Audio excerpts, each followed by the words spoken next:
اب پوچھا گیا ہے کہ کیا اسلام میں ریاست کے قوانین کی خلاف ورزی گناہ شمار ہوگی اور اگر وہ قانون اور شریعت کے خلاف نہ ہو؟ نحمدہ ونصلی علی رسولہ الکریم، اما بعد،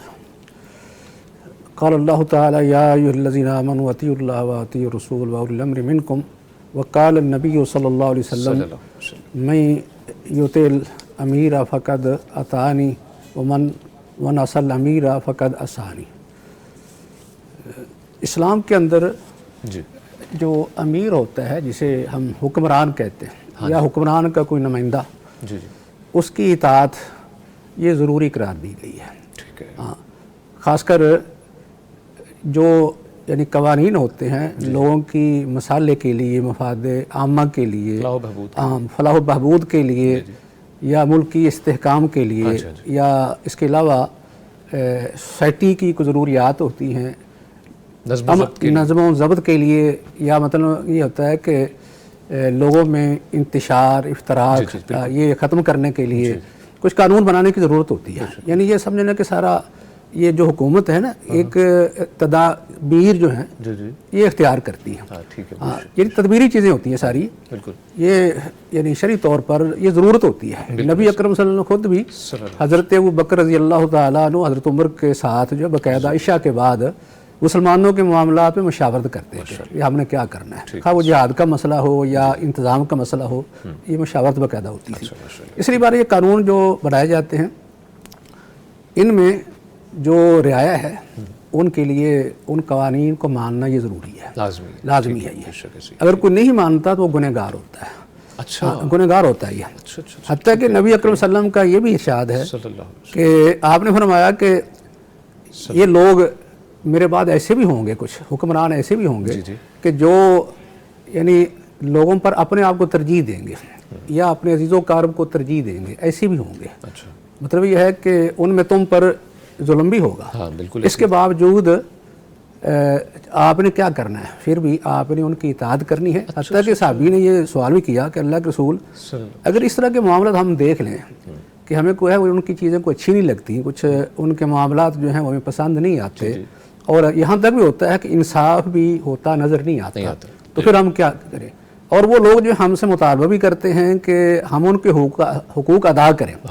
لیکن خود ہمارے حقوق دینے کے لیے وہ تیار نہیں ہے۔ تو آپ نے اس کا جواب یہی فرمایا کہ اسمعوا واطیعوا،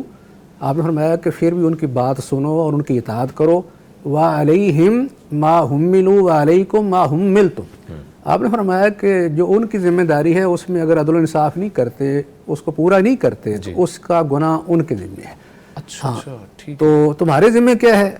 تمہاری جو ذمہ داری ہے وہ تم پورا کرو، اور وہ کیا ہے کہ تم ان کی اطاعت کرو، ان کے قوانین کو تسلیم کرو، ان کے خلاف کوئی بغاوت نہ کرو۔ یہ آپ نے فرمایا۔ بس اس طرح کے اور بھی آپ کے کئی ارشادات ہیں جن کا خلاصہ یہی ہے کہ آپ نے جو عوام ہیں ان کو کہا کہ آپ ان کی اطاعت کریں، ان کی طرف سے آپ کو کوئی زیادتی بھی نظر آئے تو پھر بھی ان کی بات ماننی ہے۔ تو لیکن اس میں یہ ہے کہ کچھ شرائط اور حدود ہیں اس کی، یعنی باقاعدہ اسلام کے اندر جو ہیں ان کی کچھ قیود یا شرائط کہہ لیں، کہاں تک لیمیٹیشنز ہیں، کہاں تک بات ماننی ہے۔ جی ان میں جو خاص کر حضرت ابن عمر رضی اللہ تعالیٰ عنہ کی حدیث ہے نا، کیونکہ پہلے جو عام حدیثیں ہیں ان میں تو بلکہ یہ بھی کہا گیا ہے نا کہ وہ زیادتی بھی کریں ان کی طرف سے اگر ہو تو پھر بھی بات ماننی ہے، لیکن اس کا مطلب یہ نہیں کہ زیادتی جائز ہے، بلکہ یہ مطلب ہے، اس کا مطلب یہ نہیں کہ زیادتی ان کی جائز ہوگی۔ آپ نے فرمایا کہ اگر وہ زیادتی کرتے ہیں، ناانصافی کرتے ہیں، تو اس کے ذمہ دار وہ خود ہی ہیں، وہ اللہ کے ہاں جواب دہ ہیں، کیونکہ کلکم راع کلکم مسئول عن رعیتہ، ہر آدمی تم میں سے ذمہ دار ہے اور اس کی ذمہ داری سے کے بارے میں اللہ کے ہاں وہ جواب دہ ہے، اسے سوال ہوگا، اللہ نے پوچھنا انصاف کیا ہے یا کہ نہیں کیا۔ تو ابن عمر رضی اللہ تعالیٰ عنہ کی حدیث جو ہے اس میں یہ آپ نے فرمایا کہ بات کو تم سنو، علیکم السمع والطاعۃ فیما حب او کرہ، کہ ایک مسلمان آدمی پر بات کو سننا اور اطاعت کرنا یہ ضروری ہے، خواہ اسے پسند ہو یا ناپسند ہو۔ آگے یہ الفاظ ہیں الا ان یؤمر بمعصیۃ فاذا امر بمعصیۃ فلا سمع ولا طاعۃ۔ آپ نے فرمایا کہ لیکن اس کے لیے شرط یہ ہے کہ اسے اللہ کی نافرمانی کا حکم نہ دیا جائے۔ اگر اللہ کی نافرمانی کا کسی نے حکم دیا، کہہ دیا، تو پھر کہنے والے کی کوئی اطاعت نہیں، ویلیو نہیں، نہ اس کی بات سنی جائے گی نہ اس کی اطاعت ہے۔ بے شک، اس سے معلوم ہوتا ہے کہ اطاعت کے لیے ایک شرط تو یہ ہے بیسک کہ سب سے بڑی سب سے بڑی شرط ہے کہ جو قانون ہے یا امیر ہے، حکمران ہے، اس کی بات ایسی ہو، قانون ایسا ہو کہ جس میں کتاب و سنت یا اللہ کے رسول کے احکام کی مخالفت نہ ہو۔ مخالفت، بے شک، ٹھیک، تو اگر وہ ہوگی تو پھر پابندی نہیں۔ دوسری بات یہ بھی ہے کہ نبی اکرم صلی اللہ علیہ وسلم کے بارے میں یہ ابن عمر رضی اللہ تعالیٰ عنہ بیان فرماتے ہیں، رضی اللہ، کہتے ہیں کہ ہم آپ کی بیعت کرتے تھے، ٹھیک ہے، سمع اور اطاعت پر آپ کی بیعت کرتے تھے۔ نبی فرماتے تھے کہ فیما استطاعتم، آپ نے ہمارے لیے یہ فرمایا کہ فیما استطاعتم، تم یہ جو بیعت کر رہے ہو نا اطاعت کی، ہاں جی، ہاں جی، یہ اپنی استطاعت کے مطابق رکھو۔ مطلب یہ تھا کہ اس میں یہ کہو کہ ہم اطاعت اپنی استطاعت کے مطابق کریں گے، استطاعت سے بڑھ کر نہیں، کیونکہ